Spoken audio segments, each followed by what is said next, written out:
kata pasrah itu sering punya konotasi agak atau lebih negatif daripada positifnya. Ada pesimisme di sana, orang yang pedenya tipis, kecil, tidak percaya diri, peluang putus asa dan frustrasi di sana ada, pasrah, tidak berdaya, tidak bisa buat apa-apa karena itu pasrah saja, mau jadi apa terserah. Tapi untuk membekali dan memaknai peristiwa kita sore hari ini, izinkanlah saya mengusulkan apa yang orang namakan positive thinking approach, pendekatan berpikir positif tentang kata pasrah. Ternyata pasrah itu adalah sebuah sikap yang bisa amat sangat terpuji dan amat sangat dahsyat kekuatannya. Kita belajar dari si buta. Injil Lukas yang kita dengar tidak menyebut nama, cuma mengatakan seorang di sekitar Yeriko, seorang yang buta. Markus menyebut orang itu namanya Bartimeus. Seruan Tuhan, semoga saya dapat melihat. Ya, ini suatu ungkapan yang tadi dikatakan ungkapan kepasrahan.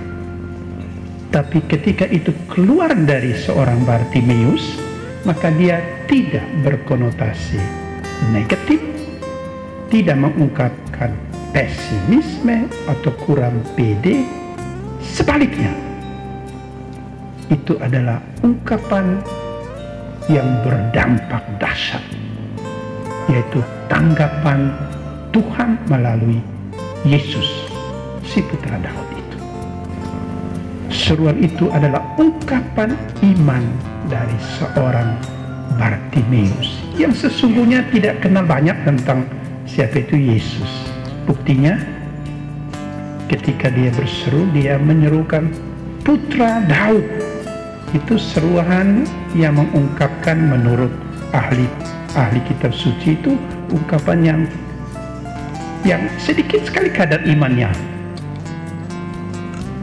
ketimbang kalau dia berteriak Mesias. Itu beda.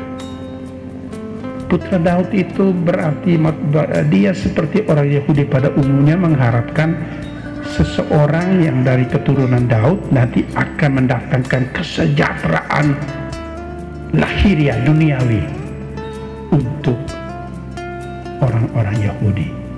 Beda kalau dia bilang, "Hai Mesias, buatlah aku melihat." Berarti lain. Saya mau katakan, seruan itu adalah seruan iman, tetapi dari seorang Bartimeus yang imannya tipis saja. Tetapi iman yang tipis itu, yang kecil itu berdampak luar biasa. Tanggapan Yesus memenuhi apa yang ada dalam kerinduan terdalam dari Bartimeus. Dia dapat melihat lagi kan menurut ceritanya.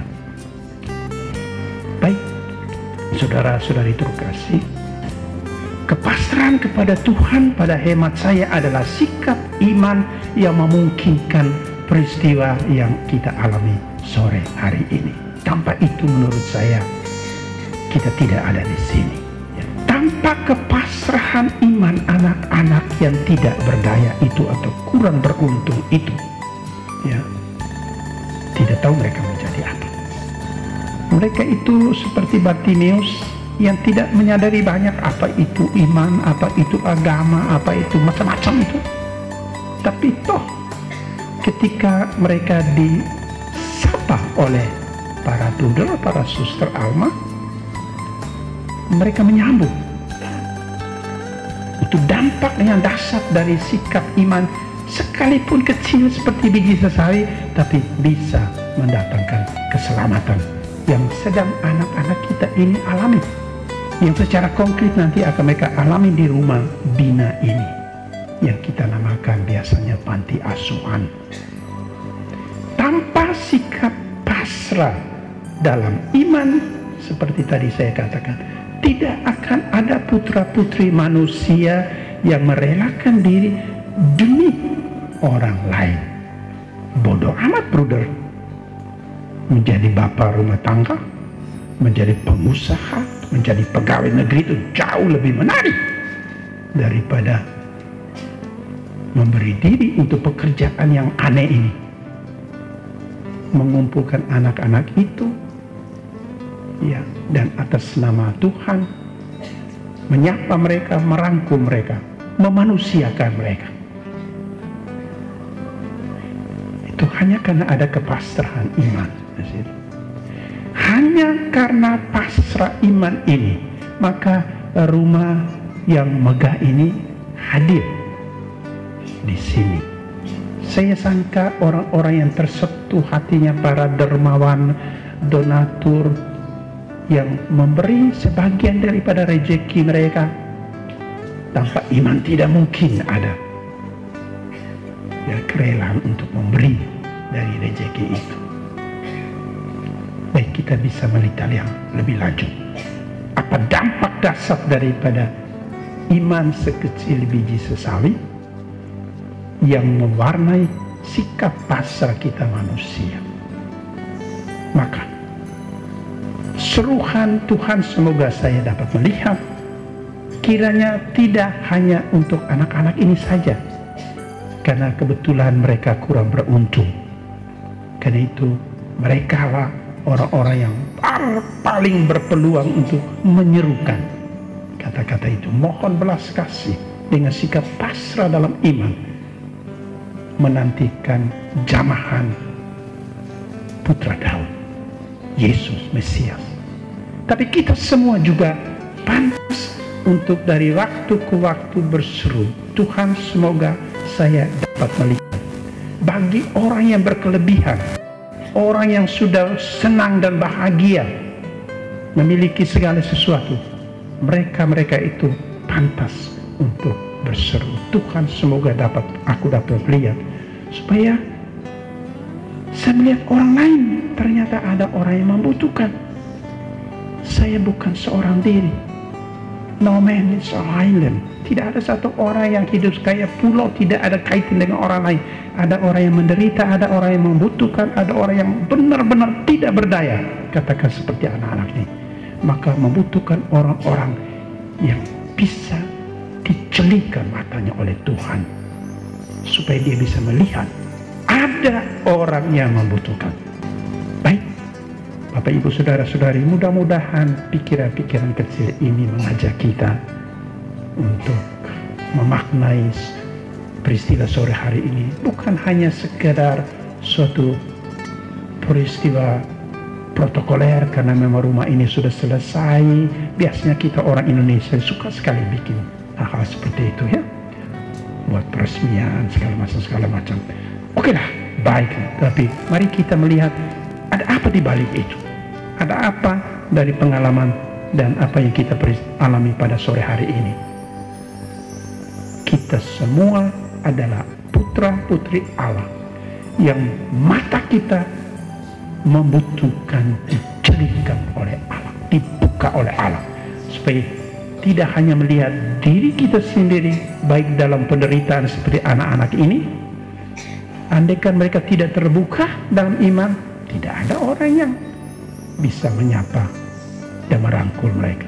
Tapi karena mereka terbuka dalam iman, maka terjadilah ada orang yang menyapa mereka. Lebih lagi kita yang sehat, bugar, kita yang punya kedudukan, kita yang lebih beruntung dan lain sebagainya, kita membutuhkan Tuhan membuka mata kita untuk melihat dunia kita lebih luas daripada hanya sekedar egoisme saya. Ada orang yang membutuhkan saya.